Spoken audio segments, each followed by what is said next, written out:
जिस तरह से एक चमचा होता है, चाहे वो छोटी चमचिया हो चाहे बड़ा चमचा हो, वो चमचे की औकात नहीं है कि अपने आका की मर्जी के बगैर हिल जाए। उसको आका चाहे तो चमचा को हलवा के भगोना में डाले, तरकारी में डाले, बाट में डाले, भूपर में डाले, अग्नि में घुसेड़ दे, या दोनों चमचों को पकड़ के चमचे को पटक के तोड़ दे, चमचा मना नहीं करेगा कि आका तू क्या कर रहा है, क्योंकि वो चमचा है। जाकर के देखा गधा अपनी चाल पर चला जा रहा, उसे चिंता थी समाज के, तो गधा जाके दिल्ली पर पहुंच गया। वहां जाके दिल्ली की गद्दी पर बैठा था। गधे ने कहा, देख रे कुत्ते, अब मैं तुझसे पहले दिल्ली आ गया और तेरे हिंदुस्तान की सारी कुत्ता बरादरी मेरे हिंदुस्तान की सारी गधा बरादरी को जिंदगी भर बैठ करके खिलाएगी।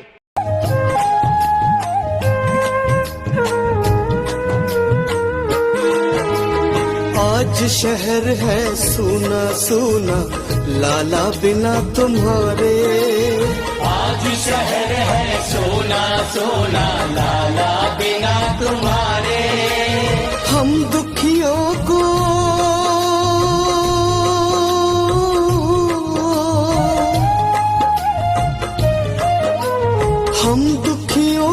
छोड़ गए हो भैया किसके सहारे। हम दुखियों को छोड़ गए हो भैया किसके सहारे। आज शहर है सूना सूना लाला बिना तुम्हारे, हम दुखियों को छोड़ गए हो भैया किसके सहारे। हम दुखियों को छोड़ गए हो भैया किसके सहारे।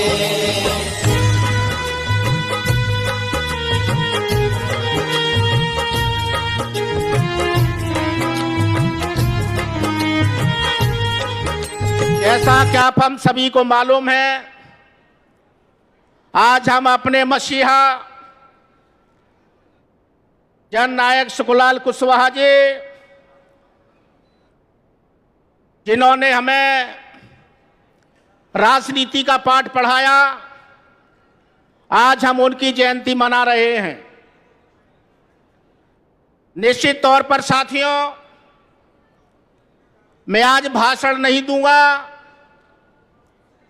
मैं केवल वो बात आप लोगों को बताने के लिए जा रहा हूं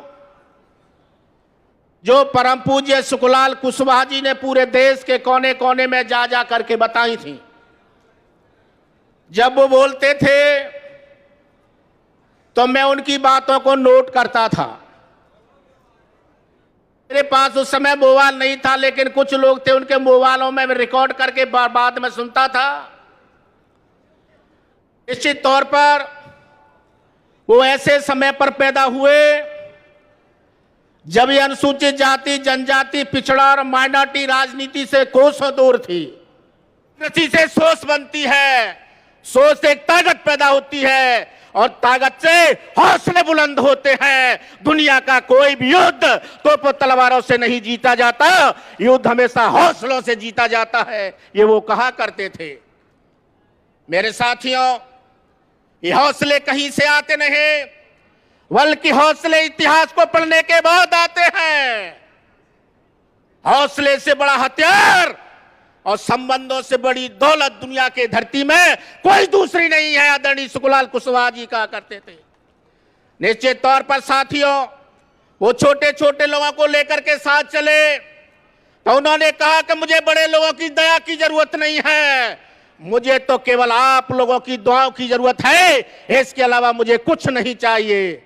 निश्चित तौर पर साथियों, वो कहा करते थे कि सुखलाल कुशवाहा किसी का दोस्त हो सकता है, लेकिन जिंदगी में कभी किसी का दास नहीं बन सकता। मैं आपको बता देना चाहता हूं मेरे साथियों, इतनी बड़ी बात उन्होंने कहा। कभी कभी कहते थे कि ये मध्य प्रदेश की सरकार मुझे उप मुख्यमंत्री बनाना चाहती है, मुझे गृह मंत्री बनाना चाहती है, मुझे राज्यसभा में भेजना चाहती है, लेकिन सुखलाल कुशवाहा मुख्यमंत्री से नीचे किसी पद को स्वीकार नहीं करेगा। मैं आपको बता देना चाहता हूं मेरे साथियों। निश्चित तौर पर उन्होंने बहुत सारे संघर्ष किए, उनको झूठे केस में फंसाया, वो जेल में गए, आपने आंदोलन किया और एक समय आया कि आप लोगों ने मिलजुल करके उनको सांसद बनाया। और उस विषम परिस्थिति में जब किसी के पास ज्यादा संसाधन भी नहीं हुआ करते थे, पैसे भी नहीं हुआ करते थे, हम ज्यादा समझदार भी नहीं थे, लेकिन आप लोगों ने उस विषम परिस्थिति में उनको सांसद बनाकर दुनिया में सतना का ही नहीं बल्कि पूरे मध्य प्रदेश का नाम रोशन किया।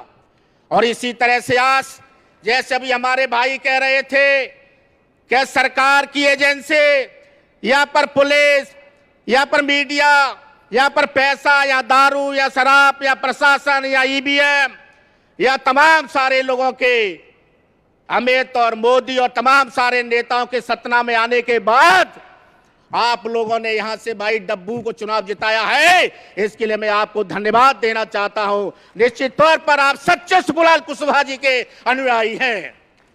निश्चित तौर पर साथियों, पूरे मध्य प्रदेश के अंदर में चाहे वो भोपाल, राजगढ़, ब्यावरा, नरसिंहगढ़, खतौरा, चंदेरी, मुगावरी, अशोकनगर, कैलारस, श्योपुर, बड़ौदा, रामलालपुरा, पचोकरा, केली, जापला, हुसैनपुर, कोटला, मिलुआ, छेड़िया, बदपुरा, गुजरना, चिनौनी, तेंदुलखर, उत्तमपुरा, तायपुर, ससेरी, खिटौरा, खड़का, कुला, तोल, तिलावरी, आंतरी, रिठौनिया, बेरई, भिलसैया, निरारा, बीरपुर, कुमारपुरा, सिंगाचौली, लहर्रा, तिलौजरी, पिपरौनिया, राट, किशोरी, बरहाना, ठाटीपुरा, डमेदद, आपका दांतरी, रिठौनिया, बेरी, भिलसैया, गोलारी, पनिहारी, विभूति, देवरी, नगावनी, खड़पुरा, सूरापुरा, चेतापुरा, हल्लालपुरा, भेंडा, टेर, लाहौर, मेहगांव, टीकमगढ़, छतरपुर, पन्ना, निवाड़ी, सतना, रीवा, सीधी, शहडोल, इंदौर, उज्जैन, धार, झाब, दीवार, रतलाम, पूरे प्रदेश के अंदर में उन्होंने भ्रमण किया। और जहां वो जाते थे तो हम बाप जाकर के उनकी बातों सुनते थे।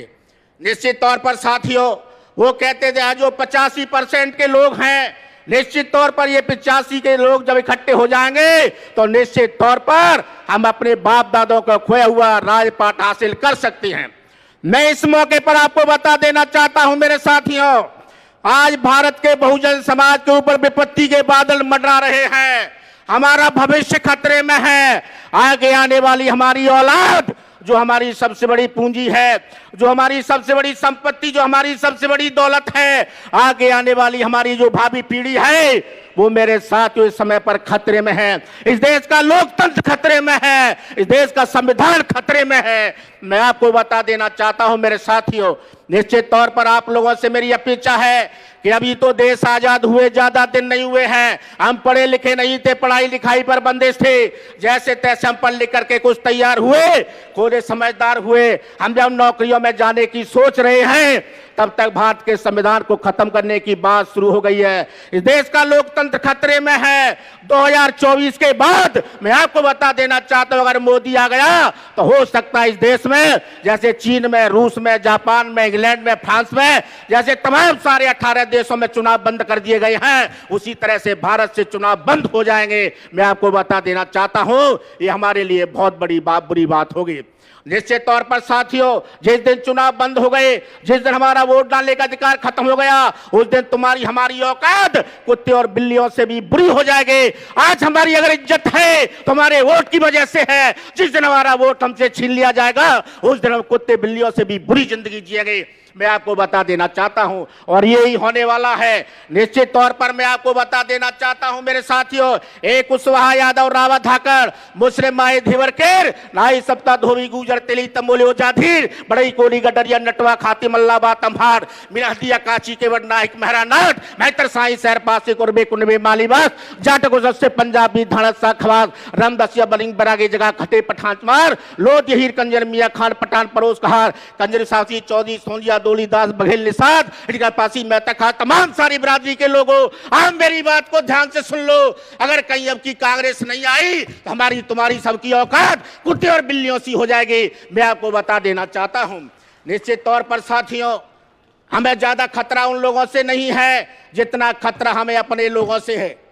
ये बात आदरणीय सुखलाल कुशवाहा जी कहा करते थे, लेकिन आदरणीय सुखलाल कुशवाहा जी मेरी कुछ बातों पे बड़े बहुत हंसते थे।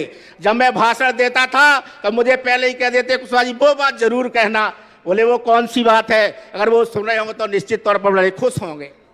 वो खुश हो रहे होंगे मेरी बात को सुनकर। एक तो मुझसे यही कहते थे कि जातियों के नाम लो, गांवों के नाम बताओ, पूरे प्रदेश के नाम बताओ, और दूसरी बात मुझसे कहते थे कि हमारे समाज के लोगों ने जो हमें पीछे ढकेला है उनके बारे में जरूर बताओ आप। एक कुत्ते और एक कुत्ते की कहानी हम लोगों से कहा करते थे। निश्चित तौर पर साथियों, आज मैं आपको बता देना चाहता हूं, ये भारतीय जनता पार्टी हमारे महापुरुषों की विरोधी रही है, ये भारतीय जनता पार्टी हमारी विचारधारा की विरोधी है, ये भारतीय जनता पार्टी हम लोगों की की विरोधी है, ये आरक्षण की विरोधी है, इंसानियत की विरोधी है, ये संविधान और लोकतंत्र की विरोधी है, और उसके बाद भी हमारे पिछड़े लोग उनके पीछे लगे हुए हैं। तो मैं उन लोगों को बता देना चाहता हूं मेरे भाइयों, जो हमारे हित में काम करे उसके साथ लगे तो उसे पिछलग्गू नहीं कहा जाता, लेकिन जो हमारा विरोधी, हमारा दुश्मन है, अगर उसके पीछे लगोगे तो निश्चित तौर पर उसको चमचा और पिछलग्गू ही कहा जाएगा। क्या मैं गलत कह रहा हूं? बिल्कुल उसको पिछलग्गू और चमचा कहा जाएगा। और उन चमचों की क्या औकात है मैं आपको बता देना चाहता हूं मेरे साथियों।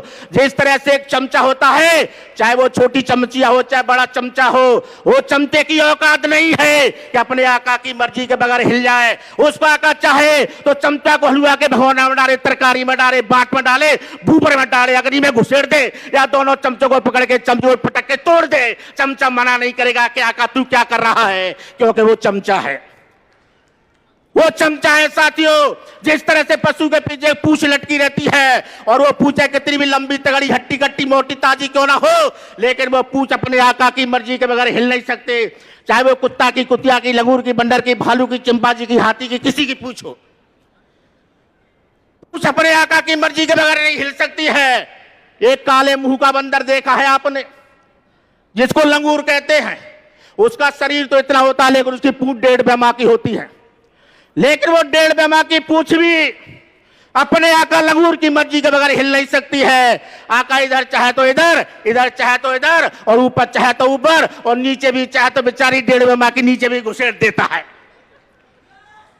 ये पिछलग्गुओं की औकात है। समाज का सत्यानाश किया है। ऐसे समाज के पिछलग्गू चमचे ठेकेदारों से हमें सावधान रहना है। अब उनकी सोलवंशियां निरस्त कर दो मेरे भाइयों, और समाज का वोट उनको ठेके पे नहीं मिलना चाहिए। ठेकेदारों की ठेकेदारी समाप्त कर दो, नहीं तुम्हारे हमारे समाज का सत्यानाश होने में ज्यादा दिन नहीं लगेगा, ज्यादा समय नहीं है। यही चुनाव है, यही हमारे भाग्य का फैसला करेगा। यह चुनाव हमारा भविष्य तय करेगा। अगर आपको अपने बच्चों की जिंदगी सुधारनी है, अपना भविष्य सुधारना, अपना बुढ़ापा सुधारना है, तो आगे आने वाली पीढ़ी को सुधार लो। अगर आगे आने वाली पीढ़ी नहीं बची तो न तुम्हारा सम्मान बचेगा और न तुम्हारा कुछ बचेगा। यह आपको बता देना चाहता हूं। निश्चित तौर पर साथियों, ये बात मुझे नहीं कहना चाहिए, बहुत सारे लोगों को बुरा लग रहा होगा, लेकिन लगे बुरा, जब पूरे समाज का ही सत्यानाश होने वाला है तो 2-4 लोगों को बुरा लगने से भी कोई फर्क पड़ने वाला नहीं है। निश्चित तौर पर मैं केवल एक कहानी कह करके अपनी बात को समाप्त कर देना चाहता हूं। इन्हीं पिछलग्गुओं की एक बात है कि साथियों, एक गधा था और एक कुत्ता था। एक गधा था और एक कुत्ता था। गधा कुत्ता दोनों में होड़ हुई। गधा कुत्ता दोनों भोपाल में थे। तो कुत्ते ने गधे से कहा, भाई गधे, तेरी मेरी दौड़ हो जाए, देखा पहले दिल्ली कौन पहुंचेगा। तो गधे ने कहा, भाई कुत्ता, तू तो बहुत तेज दौड़ता है, मैं तेरी बराबर नहीं दौड़ पाऊंगा, तू तो पहले पहुंचेगा। माने कि यार, तू इतना हट्टा कट्टा, मोटा ताजा, लंबा तगड़ा, 2.5 3 में वजन लाता है, और मुझ छोटे से कुत्ते में शर्त लगाने में पीछे हट रहा है। ऐसे अपने आदमी पानी चढ़ा देते, नहीं तो उससे कुछ भी करवा लो। और उस पर पानी चढ़ा दिया। उसने कहा, बोल तू क्या कहना चाहता है। कि सुन रे गधे, तेरी मेरी होड़ हो जाए, अगर मैं पहले दिल्ली पहुंचता हूं तो तेरे हिंदुस्तान की सारी गधा बिरादरी मेरे हिंदुस्तान के सारे कुत्ताओं को जिंदगी भर बैठ करके खिलाएगी। और अगर कहीं तू पहले दिल्ली पहुंच जाता है तो मेरे हिंदुस्तान की सारी कुत्ता बिरादरी हिंदुस्तान के सारे गधाओं को जिंदगी भर बैठ करके खिलाएगी। कुत्ते ने कहा, जैसा मेरे पसीना आ रहा है ऐसे पसीना आ गया, ये तो बहुत बुरी शर्त है। और अगर कहीं ये दिल्ली पहुंच गया और ये मेरे गधाओं की कमाई जिंदगी भर खाएगा तो मेरे गधा मुझसे गालियां देंगे कि हमारे समाज एक ऐसा नालायक गधा पैदा हुआ जिसकी वजह से हमें कुत्ताओं की गुलामी करनी पड़ रही है। गधा बड़े भारी चिंता में 1 2 3.5 कह करके जब गधा कुत्ता में दौड़ हुए तो सालियों भोपाल से जैसे दौड़े गधा और कुत्ता, तो गधा तो बहुत पीछे लगा, कुत्ता बहुत आगे निकल गया। आगे निकल गया तो बीना के कुत्ताओं को पता चला कि कोई कुत्ता दौड़ता हुआ आ रहा है। बीना के कुत्ता है, उसको घेर लिया, चारों तरफ से मारा पीटा घसीटा। उसने पूंछ हिलाई, कान फटाए, भाई मुझे मत रोको, तुम्हारा सत्यानाश हो जाएगा, बड़ी शर्त लगी है। तो मैं गुलानी पर हाँ, बात बना के निकलना चाहता है, बड़ा चालाक कुत्ता है। खूब मारा पीटा घसीटा, दूर जरा के वहां से चला। फिर गुना आया, यही गुना में हुआ, यही शिवपुरी में हुआ, यही ग्वालियर में हुआ, फिर मुरैना के कुत्ताओं का तक कहना ही क्या, इसको इतना मारा पीटा लहूलुहान कर दिया। जाकर के देखा गधा अपनी चाल पर चला जा रहा, उसे चिंता थी समाज के, तो गधा जाके दिल्ली पर पहुंच गया। वहां जाके दिल्ली की गद्दी पर बैठा था। गधे ने कहा, देख रे कुत्ते, अब मैं तुझसे पहले दिल्ली आ गया और तेरे हिंदुस्तान की सारी कुत्ता बरादरी मेरे हिंदुस्तान की सारी गधा बरादरी को जिंदगी भर बैठ करके खिलाएगी। तब कुत्ते ने कहा, गधे गधे तेरी क्या औकात थी, मेरी बरादरी मुझे खा गई। अगर मेरी बरादरी में एक टांग नहीं खींचती तो तेरी औकात नहीं थी कि तुम मुझसे पहले दिल्ली पहुंच जाता। इसलिए साथियों, टांग खींचने वालों से सावधान रहेगा। आप सबको बहुत बहुत धन्यवाद। जय हिंद, जय भारत, धन्यवाद।